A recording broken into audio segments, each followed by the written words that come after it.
విద్యార్హత విషయంలో జనసేన అభ్యర్థి ఉదయ్ తప్పుడు సమాచారం ఇచ్చారన్నారు వైసీపీ ఎంపీ అభ్యర్థి చలమలశెట్టి సునీల్. దుబాయ్లో ఉదయ్ శ్రీనివాస్ పై లుకౌట్ నోటీసులు ఇచ్చారని, దానిపై ఆధారాలు కూడా ఉన్నాయన్నారు. అయితే దీనికి కౌంటర్ ఇచ్చారు ఉదయ్ శ్రీనివాస్. ఆయనే చెప్పడం జరిగింది, నేను ఇంటర్మీడియట్ చదివాను కానీ ఇంజనీరింగ్ పూర్తి చేయలేదు, కానీ నేను అలా చెప్పుకుంటా ఉన్నానని. దాని తర్వాతే రకరకాల కోణాల్లో రకరకాల అంశాలు కూడా ఈ రోజున అందరి దృష్టికి రావడం జరిగింది. ముఖ్యంగా దుబాయ్లో కూడా లుకౌట్ నోటీసులు ఉన్నాయని కూడా చెప్తాం జరిగింది. దానికి రకరకాల డాక్యుమెంట్లు ప్రూఫ్లు ఉన్నాయి ఈ రోజున.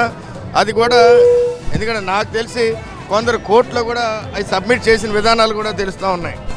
ఆయన మీద బాధ్యత ఉంది. ఎందుకంటే ఈ ఆరోపణలు వచ్చినాయి. ఈ ఆరోపణలన్నీ కూడా నిరూపణ జరిగే పరిస్థితుల్లో ఉన్నాయి. బీటెక్ చదువుకున్నాను, డ్రాప్డ్ అవుట్. దానికోసం నేను అబద్ధం ఆడకుండా నిజాయితీగా నేను ఇంటర్మీడియట్ అని అఫిడవిట్లో పెట్టడం జరిగింది. బీటెక్ డ్రాప్డ్ అవుట్ అని రాయడం జరిగింది. కాకపోతే డేట్లేమో మొన్న డేట్లు వేశారు, డాక్యుమెంట్లు అన్నీ చేసి స్పెల్లింగ్ మిస్టేక్లు, డేట్లు తప్పుడు డేట్లు వేశారు. ఇప్పుడు మళ్ళీ కరెక్ట్ డేట్లు వేసి కావాలితే తెచ్చుకోమనండి. ఫస్ట్ ఆఫ్ ఆల్ మీరు డాక్యుమెంట్ క్లియర్గా చేస్తే నా పేరు తప్పు, అప్పుడున్న నా పాస్పోర్ట్ నెంబరు తప్పు.